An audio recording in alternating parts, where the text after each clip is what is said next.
another method. What does this mean?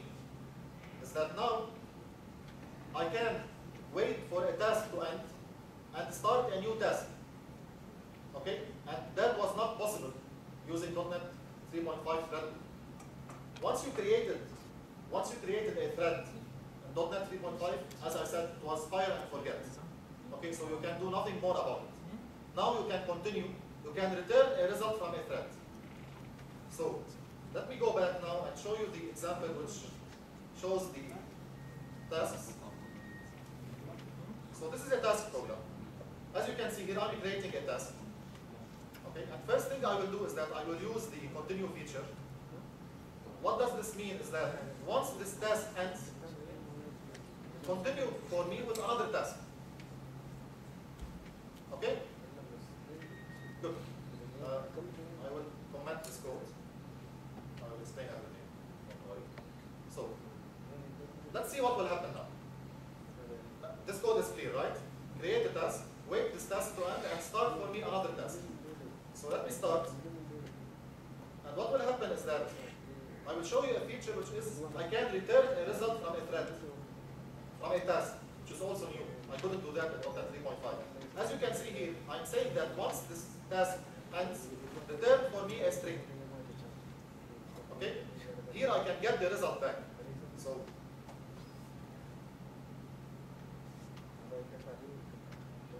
what happened here? Did you notice the pause? It took some time. Why is that? Because I said when I said the result, I was doing thread sleep and it waited the thread until it finishes. So I mean it's logic, right? I called a result from a thread. The thread is not finished yet. It didn't give me an exception. It waited the thread or the task to continue and then gave me the result back. Okay? That's cool. I will comment block 1 and show you even a more powerful feature, which is, let me show you the result, and then I will explain. I will go F10, and then F5, and see what will happen now.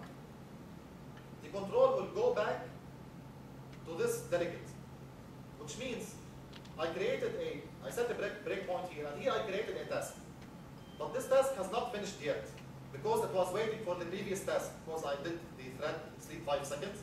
The execution of my program went to the console.writeline, and then automatically when the other thread finished, it get the execution back to my other thread. So if you can see it here, see that I have the waiting my task line printed before here I am. If you look at it, to make much sense, here I am was supposed to be the first line, and waiting my task was supposed to be the second line. But it happens on the other way around. Why? Because it waited for my task to continue. Okay? So nothing fancy till now. I'm just showing you the task class. Now the idea here is that this kind of stuff, you couldn't do it using .NET 3.5 thread. Okay, all this continue, get me a result back, wait. All this stuff is for .NET 4.0. Okay. Next demo, which is the parallel demo. So let me go back to this temp place where I'm writing some dummy code. Okay, you all know how to write for loops, right? For sure. Now when you write for loop, you write something like this. For integer I equals 0, so I less than 10, I plus whatever. Okay, and then you run here some code. Now simply what we can do is something like this. Parallel dot for, and give it the first range, which is 0, the first element of the range. Second element of the range, which is 10. Then I will give it an integer, which is the iteration. The iteration value I will do an operation against. Okay? And then again the anonymous method code. So that's it. Whatever you do now in a parallel, in a for loop, in a serial for loop, you can do now in a parallel for loop. If you try to do the same thing here, using .NET 3.5, you will write something like 10 lines with asynchronous asynchronous calling and partitioning, and you need to take care of the partitioning yourself. This is not the case anymore. So it's there for you. And granted, it's like 95%. If you do it in .NET 3.5, you will do some errors. Okay, now it's much simpler.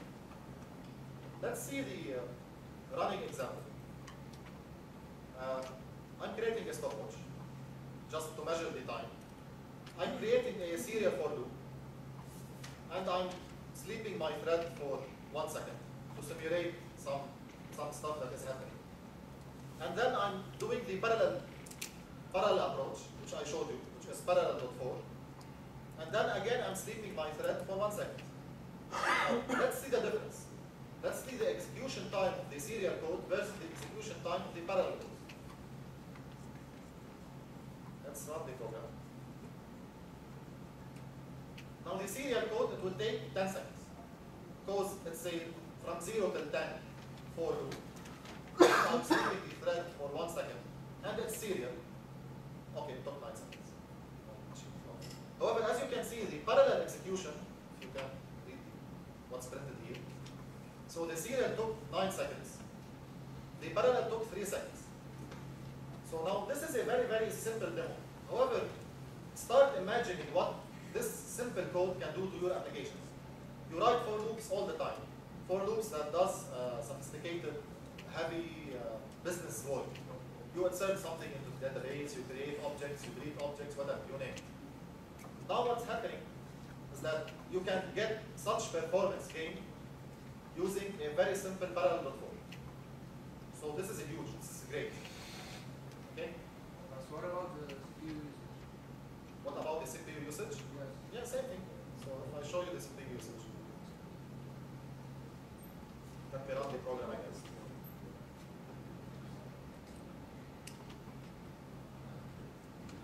So first I will be utilizing one thread. Not one thread. Lower percentage of my CPU. It's 5%, something like this, 4%. It's only looping, right? Now next, I'm getting 11%, something like that. But it's very, very quick program, right? It's only loop from 1 to 10. But the idea is the same. This is a multi-core machine. Why did I get from 10 seconds here till 3 seconds? Because first one was serial. Second one was utilizing my multi-core machine. So I got 7 seconds enhancement just looping from 0 to 10. Okay? Any questions till now? Yes, please. Do I have to look my variables? Do you have what? Sorry? To look my variables? So if I'm making a sum of the integer, do I still have to look it? I will come to that. So my demos will be 2 parts. The fun part, which I'm showing you now, which is I'm showing you that life is easy and everything is cool. And then on the other part, I will touch on 2 very important topics, that synchronization and deadlocks. And I will show you demos about that. One, you need synchronization, and one deadlocks will happen. Okay. So my next demo is about peeling. Again, for the peeling, if you have some sort of list of type string, let's say LSP, how do you write link code? You simply say, for example, var O equal from for it S, it's a string, then list, select S. You all know this code, it's link code, right? So this is link. How do I get parallel link? Simply I do this. Dot as parallel. Okay, so I get myself the parallel link. That's it. Now, of course, maybe later we can do a detailed session about parallel link. There are a lot of extensions. I will show you 1 or 2 of them. A lot of extensions which we can use for more advanced scenarios. But basically, it's that transforming from link to parallel link. Let's go to our demo. It's an array, okay? Array, it contains 20,000 items. Again, stopwatch just to measure the time. And here I'm doing 3 things. I'm looping the array using for loop, standard serial for loop. Next, I'm using link. Just see the code if you have any question about it, but it's standard for loop. Next, standard link, no parallel links till now. Then I'm using the same sorry, performing the same job using peeling. Okay? Let's run the program. Okay, now again, first it will show you the for loop result. Serial execution, okay? Not utilizing any multi-node. I will large